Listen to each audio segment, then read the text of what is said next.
Welcome sa Latter-day Understanding. Ako si Richard Greenland. Ang pag-aralan natin itong lesson ay yung Doctrine and Covenants 129 hanggang 132. Ang mga revelation at sulat ito na pag-aralan natin ngayon ay nangyari sa Nauvoo sa 1843. Sa panahon na ito, pinapatayo pa rin nila ang templo, hindi pa tapos ang templo, pero nagagawa naman nila ang mga baptism for the dead dahil sa pinag-usapan natin last week na dinedicate nilang isang maliit na bahagi doon sa templo bago pa natapos ang buong templo. Ang mga ibang ordinansa ng templo, hindi nila masyadong nagagawa. Meron silang ginawa na kunting endowment at kunting temple ceiling sa panahon na ito bago pa natapos ang templo. Pero dahil dapat naman ito gawin sa templo, ang pinayagan lang ng Diyos na gawin ng kunti lang talaga na mga ganyan sa ibang building. Kaya karamihan ng mga tao, hindi pa nila alam masyado tungkol sa mga ito dahil si Joseph Smith ay hindi pa masyadong nagsabi tungkol sa endowment at temple ceilings. Itong week na ito, pag-aralan naman natin mas lalo ang mga ito. Meron din sa next week at sa mga iba na ganoon din tungkol sa mga ganito. Pero pag-aralan natin konti ngayon. Sa basahin muna natin ang sa Doctrine and Covenants section 130. Itong section na ito ay may marami talagang mga bagay na maganda na malaman. Yung iba siguro sasabihin ninyo or sasabihin nila na ang section na ito ay meron maraming malalim na doktrina. At siguro tama naman na medyo malalim ito, na hindi naman ito yung simple lang na doktrina, pero ito talaga yung foundation din ng doktrina natin. Kaya isipin natin yan na kahit parang iniisip natin na medyo malalim ito, na foundation talaga ito ng simbahan natin, na kailangan talaga natin ito para maintindihan ang ibang mga bagay sa Ebanghelyo. So basahin natin ang mga ibang verses dito. Umpisa tayo sa Doctrine and Covenants section 130, verse 1 at saka verse 22. Kapag ang tagapagligtas ay magpapakita, atin siyang makikita ng siya rin. Ating makikita na siya ay isang tao tulad ng ating sarili. Ang Ama ay may katawang may laman at mga buto na nahihipo gaya ng sa tao. Ang Anak din. Subalit ang Espiritu Santo ay walang katawang may laman at mga buto kundi isang personaheng espiritu. Kung hindi ganito, ang Espiritu Santo ay hindi makapananahanan sa atin. Kaya ito, para sa karamihan ng mga Kristiyano sa mundo, ay talagang iba kaysa sa iniisip nila. Ang una, iniisip nila na isang Diyos lang talaga yung si Heavenly Father, si Jesus Christ, at yung Holy Ghost. Yung tinatawag na Trinity. Alam naman natin na iba't ibang tao sila, na tatlong katauhan talaga sila. Alam din natin dahil dito na at dahil sa first vision ni Joseph Smith na ang Ama sa Langit at si Jesu Kristo may katawan talaga. Siyempre, iba ang katawan nila kaysa sa katawan natin. Meron naman silang yung laman at buto, pero wala naman sila dugo. May kaluwalhatian ang mga katawan nila. Kaya iba naman, pero um, meron silang katawan. Hindi espiritu lang kagaya ng iniisip ng karamihan ng mga Christian religion sa mundo. Basahin din natin ang section 130 verse 2. At yaon din lipunan na umiiral sa atin dito ang iiral sa atin doon. Lamang ito ay may kakabit na walang hanggang kaluwalhatian. Kung aling kaluwalhatian ay hindi pa natin ngayon tinatamasa. Kaya ibig sabihin, ang mga relasyon natin dito sa mundo pwedeng matuloy sa susunod na buhay. Ang mga meron tayo ngayon, pwedeng pumunta sa kabilang buhay. Hindi yung material na mga bagay, pero yung spiritual na bagay, yung katalinuhan natin, yung mga ganyan, pwedeng matuloy sa kabilang buhay. Gaya ng sinabi ko kanina, mga relasyon natin. Pero magiging maluwalhati ang lahat na ito, hindi yung pangkaraniwan lang na kagaya ng meron dito sa mundo. Sige, so basahin din natin yung verses 18 hanggang 19. Anumang alituntunin ng katalinuhan ang ating matamo sa buhay na ito ay kasama nating babangon sa pagkabuhay na mag-uli. At kung ang isang tao ay nagkamit ng maraming kaalaman at katalinuhan sa buhay na ito sa pamamagitan ng kanyang pagsisikap at pagiging masunurin kaysa sa iba, siya ay magkakaroon ng labis na kalamangan sa daigdig ng darating. Kaya sa relihiyon natin, alam natin na mahalaga na matuto tayo. Hindi sapat na isipin lang natin na, ay, marami na akong alam, tama na. Hindi talaga ganyan. Kailangan buong buhay natin natututo pa rin tayo. Hindi ibig sabihin na kailangan talaga paaralan, mga ganyan, sa college, ganyan. Maganda yan, pero kailangan din sa lahat ng mga bagay. Yung sa spiritual na bagay, yung sa mga bagay dito sa mundo, lahat ng mga kaalaman, kailangan matuto pa rin tayo habang buhay natin. At madala natin yan sa langit, sa kabilang buhay. Ganoon din sinasabi dyan na magiging mas maganda ang kalagayan natin sa kabilang buhay kung mas marami ang natutunan natin. Kaya kailangan maging masipag tayo at maging masunurin tayo para mas lalo tayo matututo dito sa mundo, para maging mas maganda yung kalagayan natin sa kabilang buhay. Sige, so yung susunod na basahin natin ay verses 20 hanggang 21. May isang batas, hindi mababagong utos sa langit bago pa ang pagkakatatag ng daigdig na ito, kung saan ang lahat ng pagpapala ay nakasalaylay. Kapag tayo ay nagtatamo ng anumang mga pagpapala mula sa Diyos, ito ay dahil sa pagsunod sa batas kung saan ito ay nakasalaylay. Kaya alam natin na ang mga biyaya natin ay hindi basta-basta na dumarating lang o kung gusto lang ng Diyos, binibiyayaan tayo. Hindi ganyan. Lahat ng mga biyaya natin ay dumarating sa atin dahil sa batas na meron na magpakailanman na batas, yung eternal na batas. Simula sa noong umpisa talaga ng lahat hanggang sa katapusan ng lahat, so eternal, dahil walang umpisa, walang katapusan. Pero meron talaga batas na sinasabi na kung may gagawin ka na ganito, meron kang biyaya na darating. Kaya um, hindi naman natin alam ang lahat ng mga ito. Hindi natin alam kung anong kailangan gawin para sa ibang biyaya, ganyan. Pero may uh, meron tayong mga bagay na mabasa, mahanap sa scriptures, ganoon din sa pangitan ng pagdadasal, sa pamamagitan ng Espiritu Santo. Pwede nating malaman para sa sarili natin kung ano ang maganda na gawin natin para magkaroon tayo ng mga ibang biyaya na kailangan natin. Kahit hindi nakasulat talaga na ito, number 1, number 2, number 3, number 4, ganyan. Basta meron mga batas na kailangan sundin para magkaroon ng ibang biyaya talaga. At yan ang invitation natin sa lesson na ito. Mag-isip ng isang biyaya na iyong hinahangad. Sa iyong pag-aaral at pananalangin, alamin kung anong batas o mga alituntunin ang nauugnay sa biyayang iyon. Kagaya ng sinabi ko, siguro hindi natin malalaman ang eksakto talaga na kailangan, pero sasabihin sa atin talaga ng Espiritu Santo kung ano ang maganda na gawin natin para magkaroon ng mga biyaya na kailangan natin.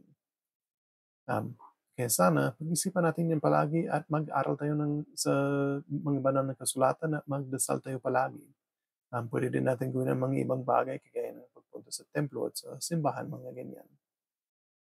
Sige, so sa Doctrine and Covenants section 131 at saka 132, mas lalo nag-usap si Joseph Smith at yung revelation din mula sa Diyos tungkol sa eternal marriage. Ito ay tungkol sa mga covenant na ginagawa natin. So basahin muna natin ang section 131 verses 1 hanggang 4. Sa celestial na kaluwalhatian ay may tatlong kalangitan o antas. At upang matamo ang pinakamataas, ang isang tao ay kailangang pumasok sa orden na ito ng pagkasaserdote. ibig sabihin ang bago at walang hanggang tipan ng kasal. At kung hindi niya gagawin, hindi niya ito matatamo, maaari siyang pumasok sa iba, subalit iyon na ang katapusan ng kanyang kaharian. Hindi siya magkakaroon ng pag-uunlad. Kaya kailangan magpakasal tayo sa templo para makapag-unlad tayo sa susunod na buhay. Um, kagaya ng sinasabi natin palagi, kung wala tayong oportunidad na ganyan dito sa mundo, meron naman sa kabilang buhay. Pero kailangan naman mangyari ito. Kung ngayon or sa kabilang buhay, kailangan mangyari ito. Um, Kailangan, kung wala tayong oportunidad dito sa buhay na ito, kailangan at least gusto natin mangyari ito. Kailangan may pagnanais tayo niyan. Basahin din natin ang susunod na verses, yung verses 19 hanggang 20 sa section 132, para mas lalo natin malaman ang pangako ng Diyos tungkol sa eternal marriage. At muli, katotohanang sinasabi ko sa iyo, kung ang isang lalaki ay nagpakasal sa isang babae sa pamamagitan ng aking salita, na siyang aking batas, at sa pamamagitan ng bago at walang hanggang tipan, at ito ay ibinuklod sa kanila ng banal na espiritu ng pangako sa pamamagitan niya na siyang hinirang, kung kanino ko itinakda ang kapangyarihang ito at ang mga susi ng pagkasaserdoteng ito, at kung siya ay susunod sa aking tipan, ito ay magagawa sa kanila sa lahat ng bagay anuman ang ipataw sa kanila ng aking tagapaglingkod sa panahon at sa lahat ng kawalang hanggan, at magkakaroon ng buong bisa kapag sila ay wala na sa daigdig, at sila ay makararaan sa mga anghel at sa mga Diyos na inilagay roon tungo sa kanilang kadakilaan at kaluwalhatian sa lahat ng bagay na ibinuklod sa kanilang mga ulo, kung aling kaluwalhatian ay maging isang kaganapan at isang pagpapatuloy ng mga binhi magpakailanman at walang katapusan. Pagkatapos sila ay magiging mga Diyos, sapagkat sila ay walang katapusan, sa makatwid sila ay magiging mula sa kawalang hanggan hanggang sa kawalang hanggan, sapagkat sila ay magpapatuloy, sa gayon sila ay mangingigbabaw sa lahat, sapagkat lahat ng bagay ay saklaw nila. Sa gayon sila ay magiging mga Diyos, sapagkat taglay nila ang lahat ng kapangyarihan, at ang mga anghel ay saklaw nila. Kaya kung gawin natin ang tipan na ito, ang tipan ng eternal marriage, tapos tuparin natin ang lahat ng kailangan para makip natin ang covenant na ito sa buong buhay natin, talagang uunlad tayo para maging kagaya ni Heavenly Father at ni Jesu Kristo. Yan talaga ay isang bagay na isang paniniwala talaga sa simbahan natin. Hindi lang ito yung sinasabi lang ng anti-Mormon para magalit yung mga tao sa atin. Siyempre, hindi nila maintindihan ito. Kahit tayo, hindi natin naintindihan talaga ang ganito, pero alam natin sa pangitan ng pananampalataya natin na totoo ito. Pwede tayong maging mga Diyos. Siyempre, mahirap naman isipin yan, pero talagang mangyayari ito kung magiging faithful tayo sa mga covenants natin. Kaya sana gawin talaga natin ito. Ganun din, magiging magpakailanman ang pamilya natin dahil doon. Kagaya ng sinabi dyan sa mga verses na binasa natin, magiging magpakailanman yung kawalang kawalang hanggan. Talagang ang mga pamilya natin sasama talaga sa atin magpakailanman dahil sa mga covenants na ginagawa natin sa templo. Yan din ang journal prompts natin itong linggo. Paano binabago ng kaalaman na ang aking mga relasyon ay maaaring magpatuloy magpakailanman ang pagkikitungo ko sa aking pamilya? Ano ang pwede kong gawin upang maging mas mabuting asawa at magulang? Kailangan isipin natin ang mga tanong na ito palagi. Dahil, siyempre, ang mga ibang simbahan Mga ibang relihiyon, wala silang ganito na iniisip na pwedeng maging magpagkailanman ng mga pamilya. Um, Kuminsan yung mga tao iniisip nila na, "Ay baka makakasama ko yung pamilya ko." Pero karamihan iniisip nila na, ay lahat na lang ng mga mabubuting tao ay pupunta sa langit, kaya magkasama naman doon. Pero alam natin na talagang magiging, um, pareho yung mga pamilya din natin, mga relasyon natin magiging pareho din doon. Kaya kung mga anak natin pa rin. Kailangan lang gawin natin ang mga covenant sa templo at sundin natin buong buhay natin ang mga covenant na yan. Kaya sana isipin natin yun palagi at gawin natin ang lahat ng kaya natin para tuparin natin ang mga tipan natin. Sige, so sa Doctrine and Covenants section 132, yung ibang bahagi nito ay tungkol sa plural marriage, yung pwedeng mag-asawa ng higit sa isang asawa. Ito ay isang kautusan na binigay noon sa panahon na yan, pero hindi na natin sinusunod ngayon. Um, Alam naman natin na yan ang ginagawa ng Diyos. Kagaya ng sinabi sa Book of Mormon, sa Jacob chapter 2, sinabi niya na ang mga bagay na ito, yung polygamy, ay isang bagay na ginagawa ng Diyos para sa kunting panahon lang habang kailangan, at madalas para sa ilang tao lang, hindi lahat-lahat ng mga anak niya. Tapos kinukuha niya pag hindi na kailangan. Hindi naman natin alam ang lahat ng mga dahilan kung bakit kailangan gawin ito noon sa panahon ni Joseph Smith, at pagkatapos konti niyan. Pero yung iba na iniisip natin ay kulang naman sa mga lalaki. Isipin natin sa persecution, maraming lalaki na saints ay pinatay. Ganon din, mas marami ang bininyigan ng mga babae kaysa lalaki sa una. Kahit ngayon, madalas, mas marami ang binibinyagan ng mga babae. Pero hindi naman gaano kagrabe ngayon.